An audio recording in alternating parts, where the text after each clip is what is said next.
Hello everyone, today I will discuss a new topic. Topic name is bar magnet as an equivalent solenoid. तो bar magnet के बारे में हम लोग पिछले क्लास में इंट्रोडक्शन में देखे थे कि कोई बार मैग्नेट है तो उसका एक अपना एक इलेक्ट्रिक फील्ड है, मैग्नेटिक फील्ड है, और ये जो मैग्नेटिक फील्ड होता है उसका स्ट्रेंथ अलग अलग पोजीशन पे अलग अलग लोकेशन पे अलग अलग होता है। तो जिसमें से हम लोग यहाँ पे पिछले चैप्टर में भी हम लोग देखे थे कि एम्पियर्स सर्किटल लॉ था, या फिर फैराडे का जो इंडक्शन है, मैग्नेटिक इंडक्शन है, उसके बारे में हम लोग डिस्कस किए थे। और जो एक सोलेनॉइड होता है, करंट कैरिंग सोलेनॉइड जो है, जिसमें से क्या होता है, ढेर सारे टर्न्स होता है, मैट्रिक टर्न्स होता है जो एक लेमिनेटेड रहता है। अगर एक सोलेनॉइड कंसीडर करते हैं, लॉन्ग सोलेनॉइड कंसीडर करते हैं, और उसमें से करंट कैरिंग सोलेनॉइड है, तो वो सोलेनॉइड एक बार मैग्नेट के जैसा ही बिहेव करता है। और अगर बार मैग्नेट के जैसा बिहेव करता है तो किसी भी पॉइंट पे इन द स्पेस हम उसका due to the bar magnet और due to the solenoid we can calculate the magnetic field at any point. तो यहाँ पे हम लोग एनी पॉइंट हम लोग एक्सियल पॉइंट कंसीडर कर सकते हैं या इक्वेटोरियल प्लेन भी कंसीडर कर सकते हैं, that is points on the equatorial plane. तो अभी यहाँ फिलहाल हम लोग कंसीडर कर रहे हैं that is magnetic field due to a bar magnet और equivalently due to a solenoid. तो एक सोलेनॉइड के कारण हम यहाँ पे क्या निकाल रहे हैं, मैग्नेटिक फील्ड निकाल रहे हैं। तो इसके लिए एक सोलेनॉइड कंसीडर करते हैं जिसमें से ये इसमें से ढेर सारा नंबर ऑफ टर्न्स है, that is let's consider total number of turns small n है, that is n is the number of turns per unit length. ये per unit length number of turns है, और ये सोलेनॉइड का length consider कर लेते हैं 2l जहां लेंथ है। और इस सोलेनॉइड को इस तरह से रख देते हैं ओरिजिन में, दैट इज सेंटर है ओरिजिन, और इधर क्या आ जाएगा -l, और इस तरफ आ जाएगा +l, that is l minus और l प्लस। तो टोटल लेंथ कितना जाएगा 2l हो जाएगा। And let's consider the radius of the solenoid भी a small a, and we have to calculate the magnetic field due to this solenoid at point p on the axial point, axial axis पे एक कोई point है इस पे निकालना है। And also let's consider the current, इसमें ढेर सारा टर्म्स लपेटा हुआ है, तो इसमें से जो करंट कैरी हो रहा है वो आई ये मान लेते हैं। तो हम लोगों ने वहां पे हम लोग कंसीडर करते हैं that is due to a single turn या सिंगल लूप। हम लोगों ने कैलकुलेट किया था magnetic field at point P on the axis of the circular loop. जैसे कोई सर्कुलर लूप था जिसका रेडियस कैपिटल R हम लोग कंसीडर किए थे, और यहाँ पे मतलब एक पॉइंट P है at a distance x from the centre of the loop. Then the magnetic field at this point due to this circular loop which carries a current I और रेडियस R है। अगर current I carry कर रहा और number of turns कितना, अभी single turn consider कर, that is only one turn, यानी कि एक सिंगल सर्कुलर लूप है, circular current carrying loop, current carrying loop. Then due to this magnetic field आप जो आ रहा था वो मैग्नेटिक फील्ड बी इक्वल कितना आया था, मैग्नेटिक फील्ड बी इक्वल आया था mu naught I R square by 2 into X square plus R square whole to the power 3/2। ये मैग्नेटिक फील्ड हमें आया था due to single loop at a point P on the axis of the loop. The point P is at a distance x from the center of the loop. And similarly हम यहाँ पे इसी तरह कुछ consider करेंगे, that means ये solenoid जो दिया गया है, इस सोलेनॉइड में हम लोगों को क्या निकालना है, मैग्नेटिक फील्ड निकालना है इस पॉइंट पे। तो हम लोग क्या कर लेते हैं, कंसीडर कर लेते हैं to calculate the magnetic field we consider that, यहाँ लिखते हैं let's consider a solenoid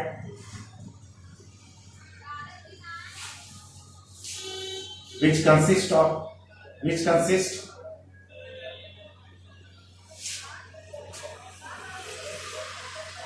n turns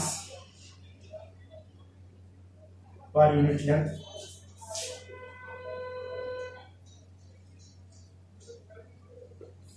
and the length of the solenoid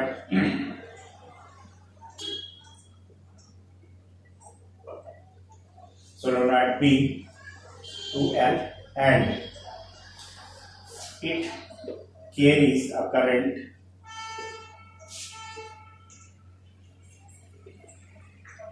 I. Also, the radius of the solenoid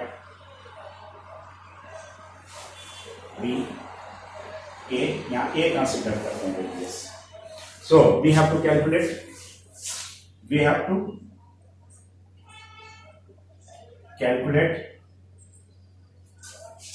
the field. Which field? Magnetic field.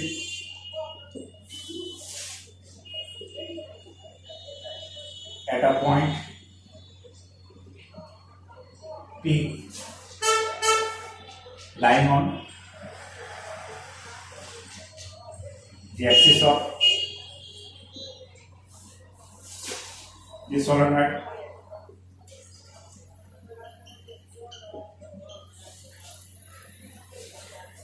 which is at a distance situated or located at a point at a distance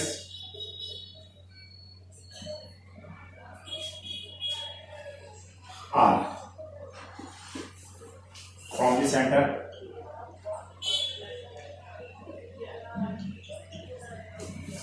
of the solenoid.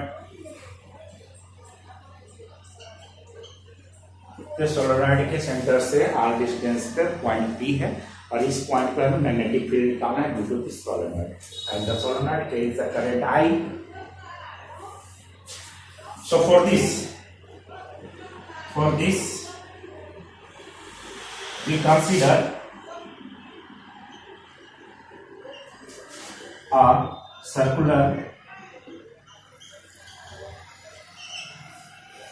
current element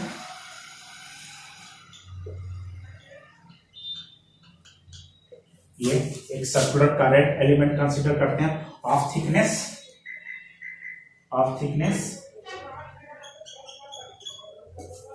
dx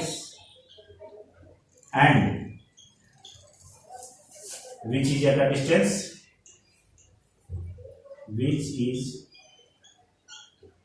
at a distance x from the center.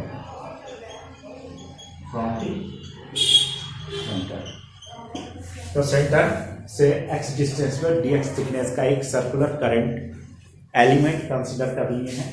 तो actually we know that n is the number of turns per unit length और dx thickness का है, तो number of turns कितना हो जाएगा, n dx हो जाएगा, and total n is what, n dx. this is the total number of turns contains in this circular element. ये सर्कुलर एलिमेंट में नंबर ऑफ टर्न्स कितना आ जाएगा. अब magnetic field due to this circular element, ये circular element के कारण यहाँ पे पी पॉइंट पे मैग्नेटिक फील्ड क्या होगा. तो इस तरह से हम लोग यहाँ पे सिंगुलर सर्कुलर लूप के कारण जो मैग्नेटिक फील्ड आता था इस फॉर्म में, तो इसी का फॉर्मूला हम यहाँ पे, इसी का फॉर्म हम यहाँ पे यूज करेंगे. तो वो मैग्नेटिक फील्ड आ जाएगा ड्यू टू दिस. इसके बाद फिर हम लोग इंटीग्रेट करेंगे by taking limit -L to +L to get the total magnetic field due to entire solenoid, या पूरे सोलेनॉइड के कारण मैग्नेटिक फील्ड क्या होगा. तो वो चीज हम यहाँ फाइंड आउट करेंगे. तो यहाँ पे dB जो होगा वो चीज हम लोग यहाँ फाइंड आउट करते हैं.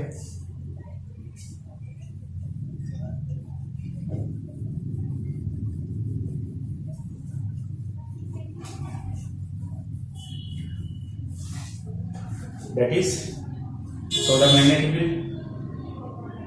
magnetic field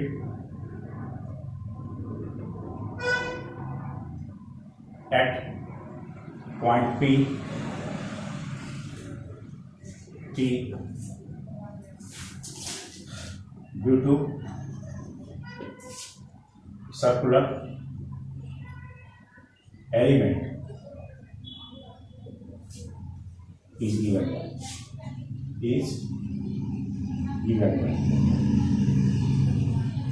तो क्या आ जाएगा, that is a small magnetic field आ जाएगा, क्योंकि ये एलिमेंट कंसिडर कर रहे हैं, इसके डीवी ले लेंगे स्मॉल मैग्नेटिक फील्ड। और ये कितना आ जाएगा, म्यू नॉट क्या आ जाएगा, एन आई, क्योंकि ये सिंगल टर्न के लिए तो यहाँ पे 1 था, लेकिन अगर ढेर सारा टर्न्स रहेगा तो एन टर्म्स आ जाएगा, N I square I A square, तो रेडियस का स्क्वायर आगे ए स्क्वायर आ जाएगा, divided by 2 times x square. तो एक्स क्या था, यहां से लेकर के यहां तक का डिस्टेंस था, यानी कि लूप से लेकर के पॉइंट पी तक का डिस्टेंस। तो लूप से लेकर के पॉइंट पी तक का डिस्टेंस यहाँ कितना है, सेंटर से लेकर के पी पॉइंट तक डिस्टेंस आर है, और एक्स डिस्टेंस यहां से आता है, तो आर माइनस एक्स हो जाएगा ये distance, that is from the loop element. ये जो है सर्कुलर लूप एलिमेंट से पॉइंट पी तक का डिस्टेंस कितना है, आर माइनस एक्स, तो आर माइनस एक्स का होल स्क्वायर हो जाएगा, प्लस रेडियस का square that is I A square हो जाएगा, और टू द पावर 3/, ये मैग्नेटिक फील्ड आ जाएगा। अब हमें मैग्नेटिक फील्ड पूरे इंटायर सोलेनॉइड के लिए निकालना है, तो इसको अब क्या करेंगे, लिमिट -L से +L तक लेकर के इंटीग्रेट करेंगे, तो वो क्या आ जाएगा, मैग्नेटिक फील्ड निकल जाएगा। तो इंटीग्रेशन ऑफ डी वी 0 से b ले लेंगे यहाँ पे limit, that is now integrating by taking proper limits. तो प्रॉपर लिमिट जैसे ले लेते हैं, यहाँ पे म्यू नॉट एन के जगह पे क्या यूज करेंगे, एन के जगह पे N into D X use करेंगे, एन इंटू डी एक्स, फिर आई ए स्क्वायर बाय, यहां पे क्या होगा, एक्चुअली ये जो आर है, since R is very very greater than A, यानी ये जो डिस्टेंस पॉइंट पी जो है बहुत बहुत दूरी पे मान लेते हैं, एज्यूम कर लेते हैं बहुत बहुत बड़ा है, R is very very greater than A, that is A is what, radius of the solenoid. Also R is very very greater than L, length of the solenoid से भी बहुत बहुत बड़ा है। ये दोनों का एग्जाम्पशन कंसीडर करते हैं, तो यहाँ पे ये वाला जो टर्म होता है आर माइनस ए स्क्वायर, वो क्या आ जाएगा, आर माइनस एक्स का होल स्क्वायर, यानी कि आर माइनस एक्स क्या हो जाएगा, आर माइनस एक्स हो जाएगा, एफ क्या हो जाएगा, आर हो जाएगा, और ए स्क्वायर जो होगा बहुत बहुत स्मॉल है, तो ये क्या हो जाएगा, 0 होगा, दैट इज ए स्क्वायर को यहाँ क्या कर सकते हैं, इग्नोर कर सकते हैं, नेगलेक्ट कर सकते हैं। तो यहाँ पे इंटीग्रेट कर देंगे -L से +L तक, और यहाँ क्या आ जाएगा, एग्जाम्पशन, और यहाँ क्या आ जाएगा, यानी ये आर स्क्वायर बचेगा +0, और ये कितना होगा 3/2। ये यहाँ पे r square +0 that is r square हो गया, फिर ब्रैकेट ओपन होगा, फिर ये क्या हो गया, पावर कैंसिल आउट हो जाएगा, क्या हो जाएगा, आर की पावर 3 हो जाएगा, यहाँ आर के पावर 3 हो जाएगा, इस तरह से हम यहाँ पे लिख सकते हैं एग्जाम्पल देते हुए। दैट मीन्स यहाँ पे क्या हो जाएगा, equal to b equal to हो जाएगा, that is integral -L to +L, ये क्या हो जाएगा, mu naught N I A square into D x by 2 into ये क्या आ गया, आर की power 3, that is 2 into r की, ये आ जाएगा। अब ये जितना भी कांस्टेंट वाला टर्म है उसको इंटीग्रेशन के बाहर निकाल लेंगे, तो वेरिएबल क्या आ जाएगा, dx आ जाएगा, तो dx वाला टर्म इंटीग्रेशन में आ जाएगा,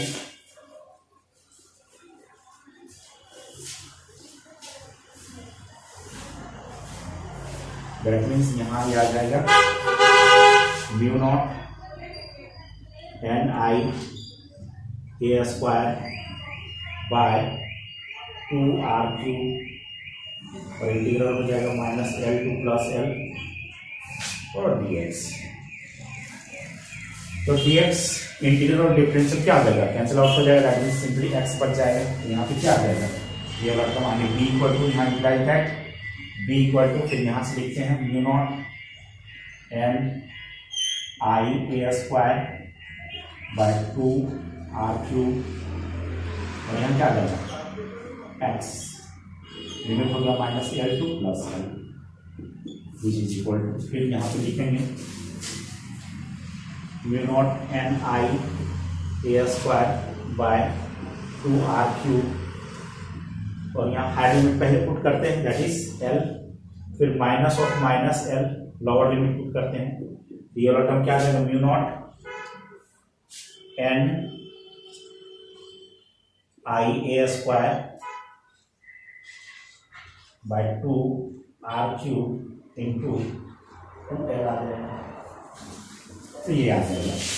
तो फाइनल रिजल्ट मेरा क्या आ गया, mu naught N I A square by 2 R cube into 2 L आ गया। अब इसको हम अरेंज करते हैं, तो अरेंज करेंगे तो क्या आएगा, यहाँ पे ये टर्म को मिटाते हैं।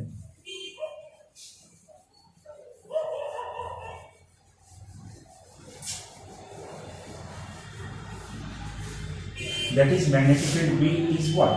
Magnetic field B is mu naught n into 2L. n को स्मॉल n को और 2L को एक साथ मल्टीप्लाई कर देंगे। 3 इंटू में I और यहाँ पे एक पाई यूज करते हैं, पाई ए स्क्वायर। और डिवाइड में क्या यहाँ पाई नहीं था, तो यहाँ पे पाई क्या करेंगे, यूज करेंगे। तो यहाँ पे पाई यूज करते, दैट मीन्स 2 पाई। तो 2 इंटू 2, फिर यहाँ से 2 मल्टीप्लाई करते हैं, इसको पूरे में मल्टीप्लाई करते हैं, दैट इज 2 पाई न्यूमरेटर में मल्टीप्लाई करते हैं, तो 2 पाई डिनोमिनेटर भी मल्टीप्लाई करेंगे, तो 2 इंटू 2 पाई कितना होगा, 4 पाई हो जाएगा। और आर, तो यहाँ पे इस तरफ ये लिख सकते हैं 2 म्यू नॉट हो गया, यहाँ पे इस तरफ आ गया।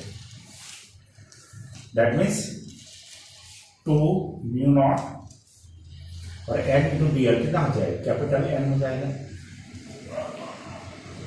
और इंटू आई, और ये क्या हो गया, एरिया हो गया बाय 4 पाई आर क्यूब। और we know that I into A is what, means magnetic moment of a single circular current carrying group है, तो उसका मैग्नेटिक मोमेंट क्या हो जाएगा, आई इंटू ए हो जाएगा। अगर ढेर सारा टर्म्स रहेगा तो मैग्नेटिक मोमेंट एम इक्वल कितना हो जाएगा, एन आई ए हो जाएगा। Where is what, radius of the cross section, I current and total number of turns, तो एन आई ए ये क्या आ जाएगा, एम हो जाएगा। दैट मीन्स यहाँ 2 म्यू नॉट इंटू एम, ये लिखेंगे बाय 4 पाई आर क्यूब।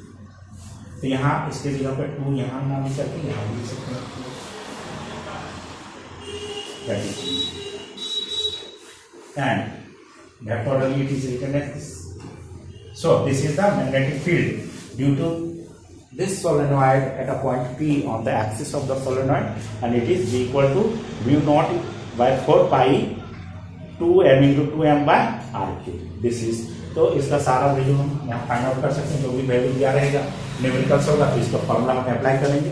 तो ये बेसिक जो कॉन्सेप्ट था magnetic field due to a single circular loop, उसी का हम कॉन्सेप्ट यहाँ यूज किए, और हम ये सोलोनॉइड के कारण due to solenoid magnetic field at point P पे हम यहाँ पे सक्सेसफुली कैलकुलेट कर लेंगे। अब नेक्स्ट हम लोग डिस्कस करेंगे, that is when a magnetic compass और magnetic compass needle is placed under the influence of external magnetic field, then what is the torque, और टॉर्क होगा तो उसमें से मैग्नेटिक फील्ड क्या हो या फिर उसका टाइम पीरियड क्या होगा अगर वो ऑसिलेट करेगा। That means when a magnetic compass is allowed to oscillate freely under the influence of magnetic field, external magnetic field, then what is the time period of the oscillation of the magnetic compass, or what is the magnetic field if it is to be calculated. तो magnetic field हम निकाल सकते हैं या फिर time period निकाल सकते हैं, और पोटेंशियल एनर्जी भी निकाल सकते हैं, that is called magnetic potential energy. तो यू एम से डिनोट करते हैं। तो नेक्स्ट टॉपिक वही है, magnetic potential energy.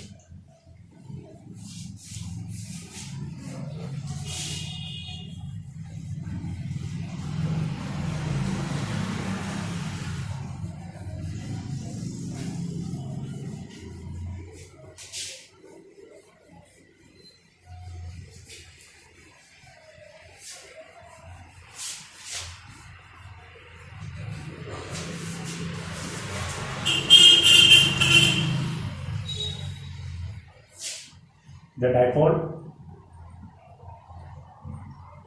magnetic dipole, is placed in uniform magnetic field.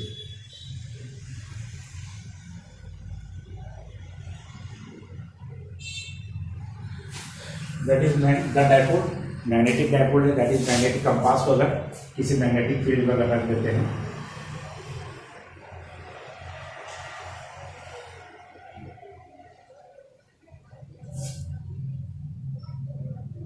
suppose this is the north pole and this is the south pole and this is the direction of P and magnetic moment and this is the direction of, suppose this is the direction of field, magnetic field.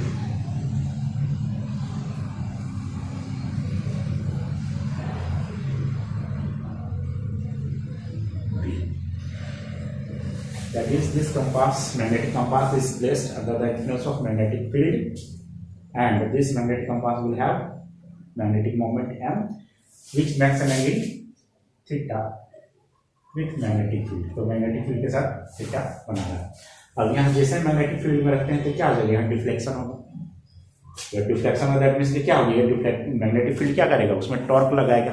जब magnetic field torque लगाएगा means ये जैसे ही deflect होगा तो फिर क्या होगा, एक रीस्टोरिंग इक्विलिब्रियम पोजीशन में आने के लिए एक रीस्टोरिंग टॉर्क लगेगा. तो रीस्टोरिंग टॉर्क क्या होगा, रीस्टोरिंग टॉर्क अपोजिट डायरेक्शन में लगेगा. तो यहाँ पे जो मैग्नेटिक फील्ड है, तो यहाँ मैग्नेटिक फील्ड यहाँ लिखेंगे कि when a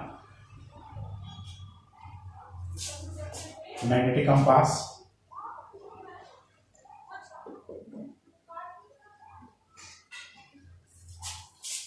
having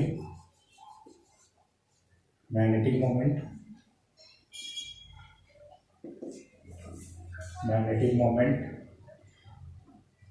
M is placed in an external uniform magnetic field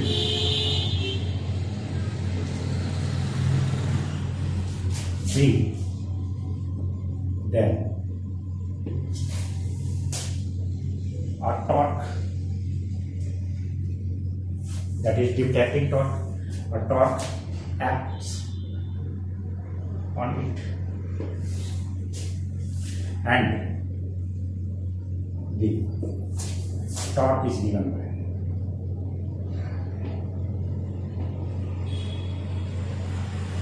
तो टॉर्क होगा, वो टॉर्क कैसे बदलेगा, टॉर्क हुआ एम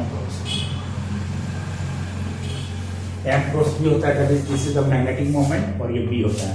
तो M cross B, the direction of the torque is inward direction into the plane of the board या plane of the paper कह सकते हैं.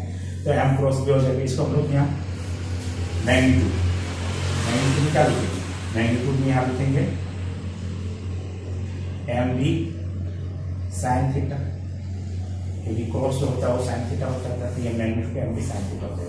तो क्या डिफ्लेक्टिंग टॉर्क है और ये डिफ्लेक्टिंग टॉर्क टाउ जो होता है ये एम बी साइन थीटा, इसी का हम लोग क्या लिखेंगे, इसको हम लोग इक्विलिब्रियम पोजीशन पे लिखेंगे. Equilibrium position that is A deflecting torque is balanced by the counter torque या फिर क्या रीस्टोरिंग टॉर्क कह सकते हैं. That is this deflecting torque.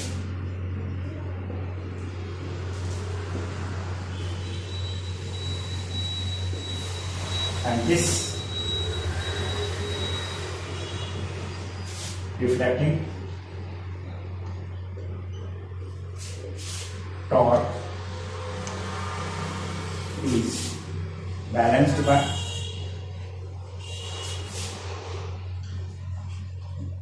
the restoring torque, and the restoring torque is what? I d square theta by dt square, and in equilibrium, so in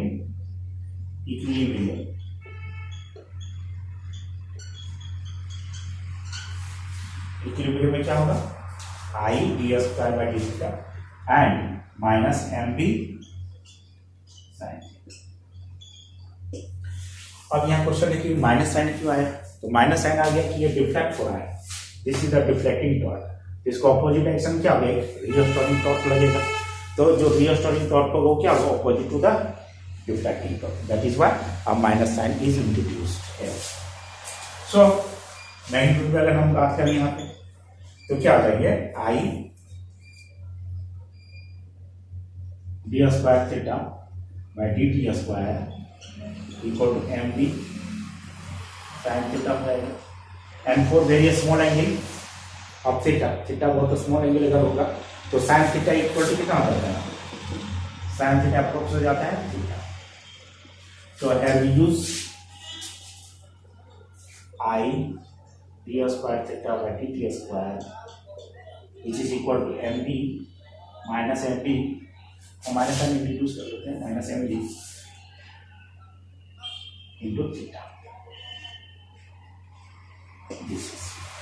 and ये क्या कर रहा है, यहाँ पे इसको ऐसे लिख सकते हैं, that is d square theta by D T square is equal to minus M d by I into theta, that is, इसको ऐसे भी लिख सकते हैं, that is d square theta by D T square is proportional to minus theta, that means the acceleration, angular acceleration is directly proportional to the displacement but opposite in direction। अगर ये condition है that means कि the magnetic needle is free to oscillate and this oscillation is simple harmonic motion, that is SHM। तो SHM का condition होता है और SHM का कंडीशन यहाँ क्या आ गया, angular acceleration is directly proportional to the angular displacement and hence the magnetic compass needle will execute SHM और सिंपल हार्मोनिक मोशन। अब जब भी कोई सिंपल हार्मोनिक मोशन होगा तो टाइम पीरियड होगा और that is time period of the oscillation. तो time period of the oscillation क्या होता है, तो time period of the oscillation होता है टी से डिनोट करते हैं हम लोग, और time period of the oscillation जो होता है T which is equal to 2 pi root under, ये क्या होता है, डिस्प्लेसमेंट। कैसा displacement, angular displacement, angular displacement to the angular acceleration, angular acceleration. ये कितना हो जाएगा, 2 pi root under angular displacement. Angular displacement क्या हो गया, एंगुलर डिस्प्लेसमेंट थीटा, यहाँ थीटा भी लिख सकते हैं साइड में, दैट इज थीटा, और यहाँ साइड में लिख सकते हैं D square theta by D T square, that is theta by D square by D. तो कितना हो जाएगा, I by moment of inertia, I by M D आ जाएगा। टी का वैल्यू आता है time period of the oscillation, T equal to 2 pi into root under I by M D, where I is what, moment of inertia of the magnetic compass needle, m is magnetic moment and v is the magnetic field। So here from this we can find out the magnetic field, that is here squaring both sides it becomes t square which is equal to 4 pi square into I by mb, and so b equal to what, b equal to 4 pi square into I all divided by m t square। This is the magnetic field निकल गया इस magnetic compass का। अब हम लोग निकाल सकते हैं मैग्नेटिक पोटेंशियल एनर्जी। तो what is the magnetic potential energy, तो potential energy is what, the work done. तो मैग्नेटिक पोटेंशियल एनर्जी एक टॉपिक है, इसको भी देख लेते हैं।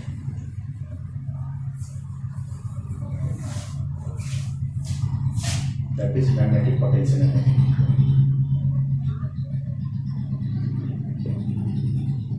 Potential energy UM इसको बोल सकते हैं।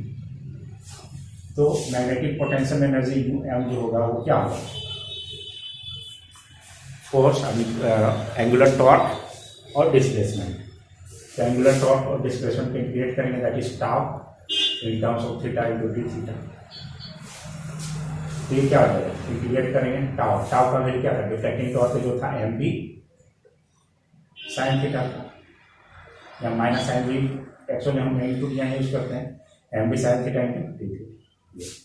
तो क्या आ जाएगा एम बी और इंटीग्रेट हो जाएगा किसका, साइन थीटा डी थीटा की रिस्पेक्ट, यानी कि ये एम बी हो गया, और साइन थीटा का इंटीग्रेशन क्या हो जाता है, minus cos theta. So it becomes vectorial. अगर हम लोग यहाँ लिखे तो एम डॉट बी लिख सकते हैं और minus that is magnetic potential energy stored in this magnetic compass is m dot b, और माइनस साइन आ जा रहा है मैग्नेटिक मोमेंट के साथ डॉट प्रोडक्ट होगा वेक्टर का। तो यहाँ cos थीटा होता है तो डॉट प्रोडक्ट में ले लेते हैं और माइनस साइन तो है ही। तो this is the magnetic potential energy of the compass cylinder. तो मैग्नेटिक कंपास सिलिंडर में इतना आ जाएगा। तो ये सब सारा टॉपिक था जिसमें से हम लोग सोलेनॉइड के कारण मैग्नेटिक फील्ड निकालें, फिर इसके बाद से हम लोग ये मैग्नेटिक कंपास का टाइम पीरियड निकालें, और अगर मैग्नेटिक फील्ड होगा तो उसी फॉर्मूला को हम लोग स्क्वायरिंग करेंगे तो मैग्नेटिक फील्ड भी निकाल सकते हैं। और फिर मैग्नेटिक पोटेंशियल एनर्जी एक तीसरा जो टॉपिक था वो हम लोगों ने डिस्कस किया। नेक्स्ट हम लोग डिस्कस करेंगे दूसरा कोई टॉपिक। तो ये वीडियो आपको कैसा लगा जरूर हमें बताएं कमेंट बॉक्स पे। Thank you.